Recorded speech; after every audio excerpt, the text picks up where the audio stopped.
Very good. You? Yeah, good, thank you. Well, look, you go into the second leg having prevented them getting a single shot on target in the first leg. You've got a 2-0 lead. How do you approach it? Is the job done? Wow.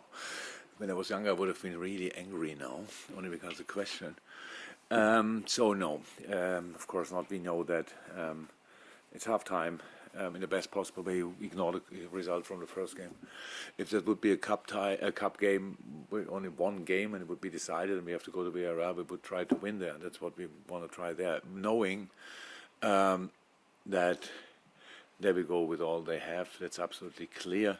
It was clear after the game directly with all the things Unai said after the game, the way they set up for the game in La Liga. 8 players, I think they changed in the beginning, and the 2 who started again went off after 45. So it'd be a tough one, but it's fine, really completely fine, because it's Champions League semi-final should be tough, and that's absolutely okay. We never expected it to be easy. This will not be easy, but we played a good game at home, and we will better play a good game there as well. In the context of your season, just how important is this game? Not only, of course, to make the final, but it's keeping that momentum going with so much still to play for. Whatever would be around, good or bad, Champions League semi-final is the most important game you can play. Let me say the second most important game you can play. Maybe the final is more important, but for this moment, it's the most important game you can play, and that's why. Whatever would have happened in the last few weeks, in the next few weeks, that's not important. It's for this moment, it's clear. You never know if you will reach a semi-final again, if you ever have a chance again to go to the final. You never know. We have an exceptional team here, and nothing is for granted. You need luck in moments, all these kind of things. So you better treat it carefully and be ready. But we will be ready. We really wanted to be where we are, and we want to go to the final. But if Villarreal is better than us and beats us with a result which qualifies them for the final, then congratulations, and that's it. But between now and then are 95 or whoever knows how many minutes to play, and yeah, I'm looking forward to it. Thank you. We'll go to Zoom. We'll go to Juliet Francis from the BBC, then to BBC Merseyside. Juliet. Jurgen, you said last week about maturity and how that was key to your victory against Villarreal at Anfield. So how important a role will that play tomorrow night here in Villarreal? Yeah, maturity, experience, very important. But again, it's not the only decisive thing. That's all cool. You can be old and know everything about football, but you still can't play. But you can't play it anymore, so that would not be helpful. No. Everything what we are is required tomorrow night. That's it. We have to be ready to play a top game, because they will go for us. They will high press. They will try to play much more football than we allowed them in the first game. I'm pretty sure, because of changing 8 players and then 2 played 45 minutes. I'm pretty sure they had yesterday a normal session. So Unai will for sure try to adapt a few things to our style in this short spell. So will be really interesting, definitely. And how is that? Maturity is important, but not the only thing. Thank you. Welcome. BBC Merseyside. Now take a little hands in the room before we go back to the Zoom. Hi. You've won every away game in the Champions League so far this season, given some of the opposition that you've up against as well. Just how impressed are you with that statistic? Ask me after the season. At the moment, I don't think about it really. So it's just, it probably was needed. Yeah, we were stable in the games, but not because it was away or whatever. It's just we found in each game away, and we have to find in this game away to get the result we need to go through. And that's it was good. Atletico was outstanding. Porto really good. Inter, I'd say, the games were good, but look, we didn't win the game somehow, and sitting deep and waiting and counter-attacking. I think we tried to play like ourselves always, and that's what we have to try again. We cannot. We will have to suffer, and we have to be ready to suffer, and we will have to sit back in moments, definitely, but not as a general approach. So let's see.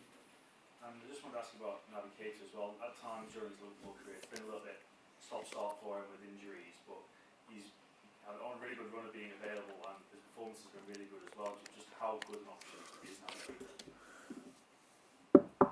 So long may that continue, because that's crucial. Eh? That's key to everything. If you have the talent and the skills of Naby Keita and you're not fit, then nobody sees it. That's how it is. If you then come back and not in the best possible shape, all these kind of things, that's normal physically. So the player was never in doubt, not for a second, because it's outstanding. But no, it's good that he is now available. Yes, it's a good option, a very good option to have, and played the weekend, obviously a really good game. So we'll see how long we will use him tomorrow, but no, very good option. Okay, we're going to stay in the room for the next two, which is Chris and Paul, and then we're going to go to two of our colleagues from Spain by the looks of it, which is Victor and Adria, which we're going to have to get the translation working, so bear with us for that, but we'll come to you guys in a second. First of all, Chris, then Paul. How much is the experience of 2019 helping you at this moment? Because it's where you were chasing down Manchester City in the league and also going for glory in Europe. Being through that, is that helping anyway? Yeah. In general, it's not the only year. Okay, with going to the Champions League final, and winning it. So, but in general, our last period of the season is most of the time pretty intense, because it's the Premier League is too difficult. To have a clear lead or whatever to qualify for the Champions League. That this happened this year already is a really big achievement. To be honest, that it happened that early with all the competitors out there. It helps that we know that we are for us historically, physically in the best possible shape. If we don't have to push the boys through this, what we had to do as well at 2018, we arrived in the final on pretty much three wheels. So because I think players came back from injury and stuff like this late before the final, and these kind of things was really tricky. So that's different. We have to make sure that we can make changes here and there, and keep them all in rhythm and fit, and then obviously win the football games, because that's all about. What we learned at that time, you cannot win 10 games. You can win one game, and then maybe the next one as well, but only if you are 100% focused for the first one, and that's now the first one for us now of the last whatever number of games is Villarreal. Paul? Just a quick one first. So the squad updates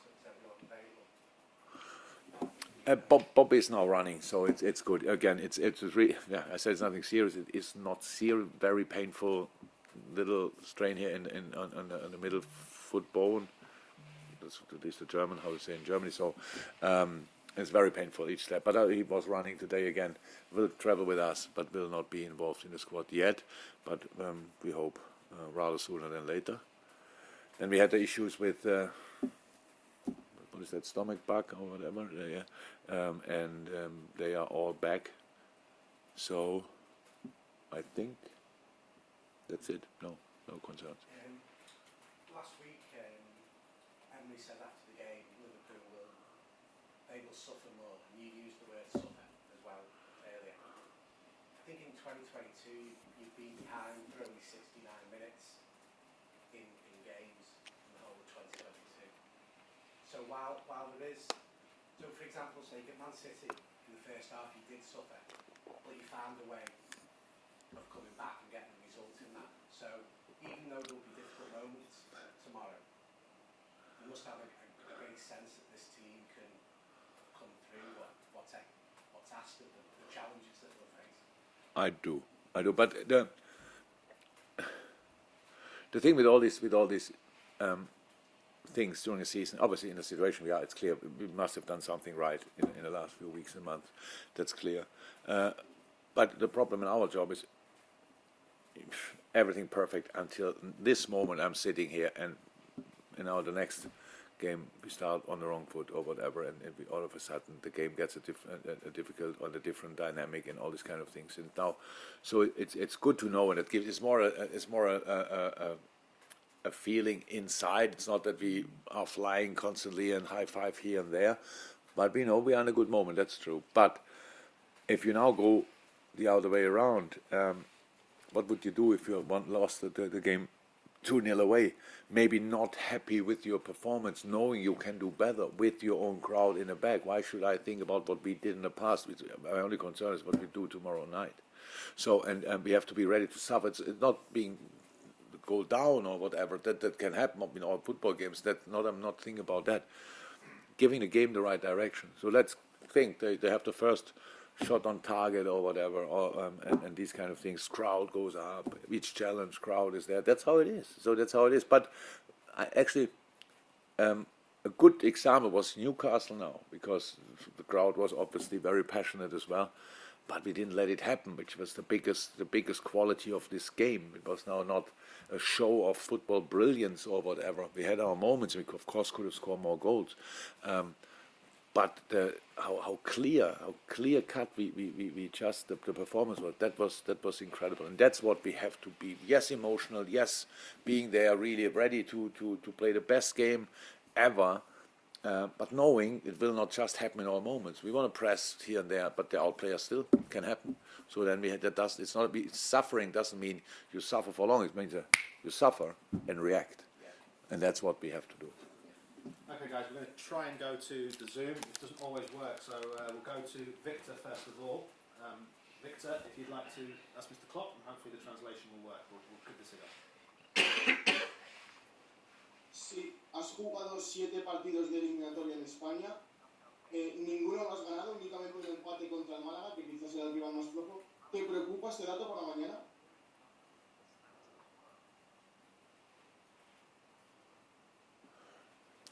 No, but we went to the next round against Malaga. We went to the next round against Madrid. So we may not have won, but I think we made it from time to time, at least through the next round, right?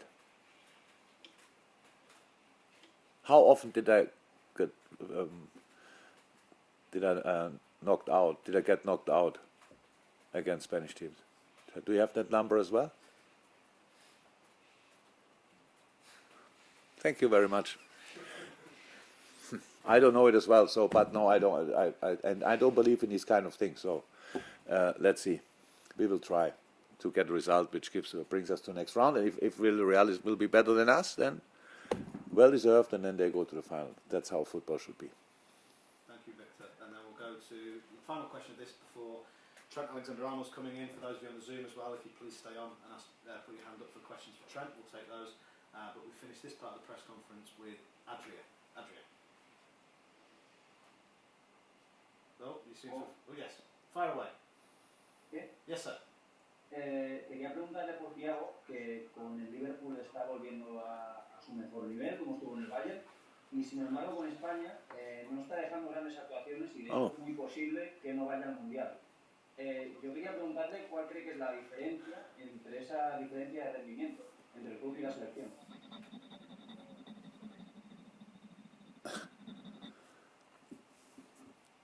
Maybe it's a matter of translation. So I don't want to blame anybody, but they can take it off, right? So, when Thiago is in the shape he's now, he would play in each team in the world, and he would perform for Spain as well. He had problems when he arrived here. He got injured. Spain has obviously a lot of options in midfield because it's an incredible, talented football team. But in the shape he's in the moment, he would play for each national team, and not only play for it, he would be probably the outstanding performer. So that's how it is. How each person in the world, Thiago as well, needs to be fit, needs to gain rhythm, needs to gain all the physical aspects, and then he can show his best football. And his best football, as I'd say, has nothing to do with playing for Spain or Liverpool or Bayern or whatever. It's just when he's in the right place physically, then he would show everybody how good he is.